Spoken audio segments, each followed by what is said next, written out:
उस नौजवान फौजी ने पानी की बोतल सुमन की ओर बढ़ाते हुए कहा, मैडम पानी पी लीजिए। सुमन ने उससे पानी की बोतल ली और 2-4 घूंट पी गई।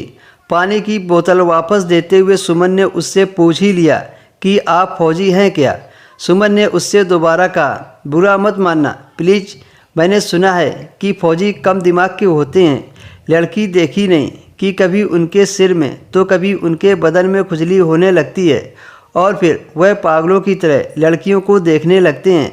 पर आपने यह साबित कर दिया कि सभी फौजी एक जैसे नहीं होते। तो फौजी ने कहा, जहाँ फौजी ऐसी हरकत नहीं करते वहाँ लड़कियाँ उनके साथ ऐसी हरकत करने लगती हैं। आखिर कोई कहाँ तक बचे।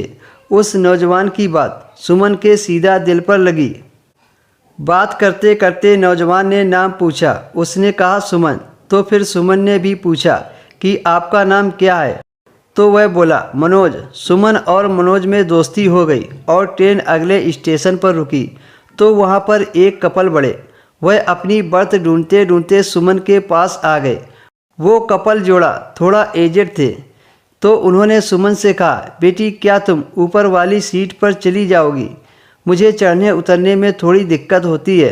सुमन उनकी बात मानकर ऊपर वाली बर्थ पर आ गई। अब सुमन और मनोज आमने सामने लेटे थे और वह दोनों रोमांटिक बातें करने लगे। धीरे धीरे अब वह दोनों एक ही सीट पर आ गए। मनोज ठहरा नौजवान फौजी अब उसे बर्दाश्त हो नहीं रहा था और सुमन भी वही चाह रही थी। और रात का समय था, डिब्बे की लाइट भी बंद थी। फिर क्या था, दो जिस्म एक जान हो गए। यानी कि अब वह दोनों ऐसे हो गए जैसे पति पत्नी शादी की पहली रात को होते हैं। दोनों ने ट्रेन में ही खूब मस्ती की और किसी को भनक तक नहीं लगी क्योंकि रात का समय था। रात के 4 बजने वाले थे।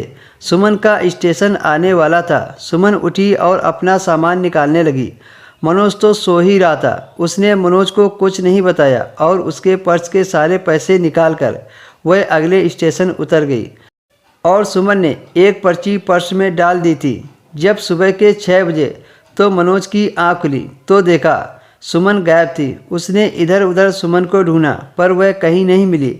उसने एक कप चाय ली और पैसे देने के लिए पर्स खोला तो देखा कि सारे पैसे गायब थे। पर्स में सिर्फ एक पर्ची थी जिसमें लिखा था, आप बहुत अच्छे हैं, मैंने आपके सारे पैसे निकाल लिए हैं क्योंकि मुझे पैसों की ज़रूरत थी। फौजी बोला, चुड़ैल कम से कम चाय पीने के लिए पैसे तो छोड़ देती। उसके बाद फौजी बहुत पछताया कि अनजान लोगों पर कभी विश्वास नहीं करनी चाहिए।